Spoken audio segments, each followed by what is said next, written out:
and welcome to Talks on Law. I'm Joel Cohen. Today we're talking about law related to COVID-19 vaccines and specifically how it relates to school and university mandates. And we're joined remotely by a leading vaccine law expert, Professor Dorit Reiss of UC Hastings. Welcome back to Talks on Law. Nice to be back. Professor, we spoke previously about vaccine law more broadly at a constitutional level, but I wanted to have you back to talk about vaccine mandates in schools. There's been some recent developments. Maybe a quick overview to get us started? So over the past several months, hundreds of universities have mandated the vaccine for their students. Policies vary. Some universities are going to wait until full licensure to enforce the mandate, to have the mandates become operational. Some are already mandating it. Universities offer different levels of exceptions. I think all the ones I've seen offer both medical and religious, but how tight the exemptions are varies. And some universities are taking the approach of saying we're mandating immediately, but until there's a license, we're going to give a completely open exceptions. That's going to disappear once the vaccine is licensed. And what do you mean by license? Here, are you talking about the emergency use status of these vaccines? Exactly right. Right now, the vaccine is only authorized for use under an emergency use authorization, but Pfizer has already submitted a request for full licensure. Moderna has submitted one, but it's saying that it's still rolling in data. Its application is not complete. So at some point, at least Pfizer's vaccine should be fully licensed. I know there have been a number of cases litigating this.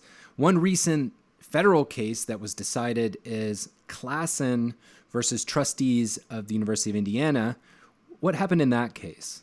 So Klaassen is one of 4 challenges in federal courts against vaccine mandates right now. In that case, 8 students in the University of Indiana sued the university challenging its vaccine mandate, both on constitutional grounds, on saying that you can't mandate a vaccine under an emergency use authorization, an EUA, and saying that the mandate is in tension with Indiana's passport law. The last claim was dropped by the plaintiffs before the case came in after an opinion from the Attorney General that said that the mandate is okay. But the others went forward to court. Interestingly, out of those 8 students, 6 had religious exemptions already, and one, according to the court decision, would qualify for a religious exemption if she asked, but never asked.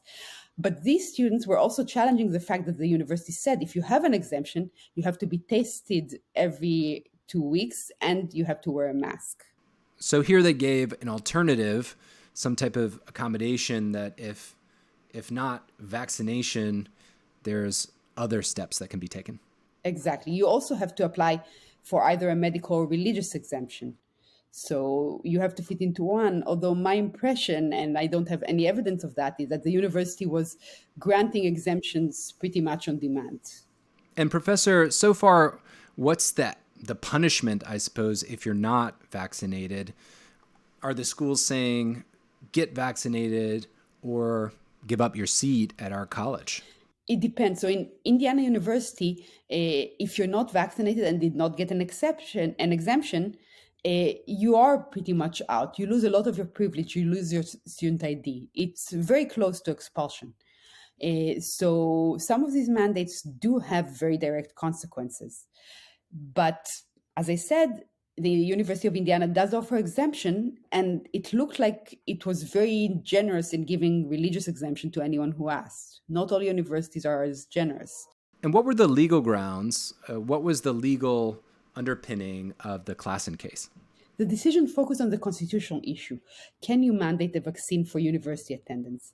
And the court gave a very thoughtful, detailed analysis of the constitutional issues there. The court said, unlike the university, we don't think that there's no right at all. The university argued that attending a higher education institution is not a right, and therefore the students can choose not to attend and nothing has been affected.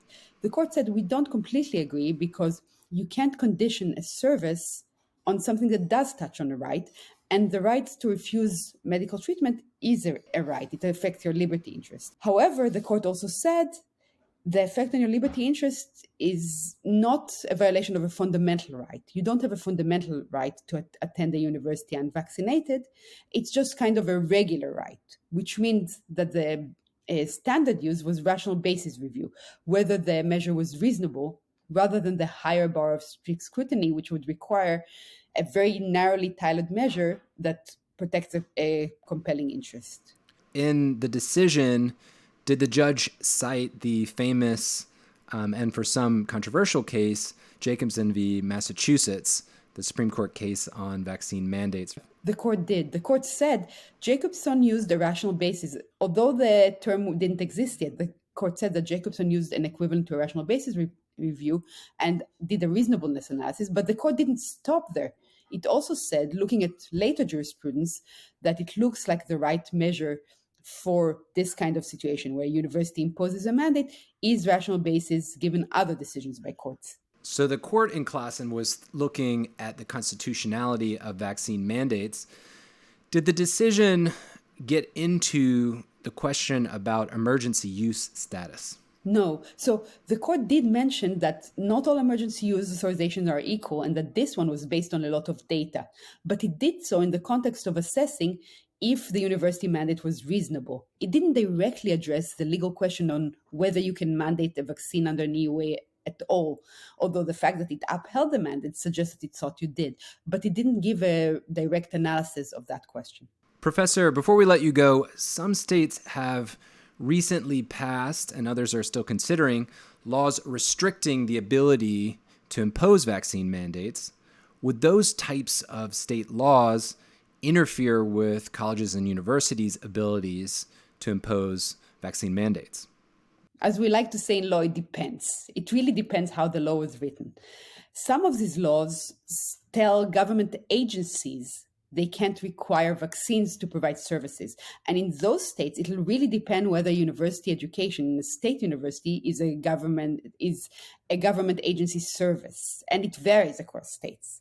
Some of these laws go further and say that businesses can't require vaccines as a condition of service. And in those states, it will probably cover universities as well. Indiana is interesting because it doesn't say you can't require vaccine. It says you can't require documentation of vaccines. So the types of programs where you have to prove vaccination would not be permitted. Yes, and the Attorney General interpreted this to mean that the university can mandate but cannot require documents. So the Indiana University now requires students to sign a statement that they're vaccinated and has to accept that without requiring anything else.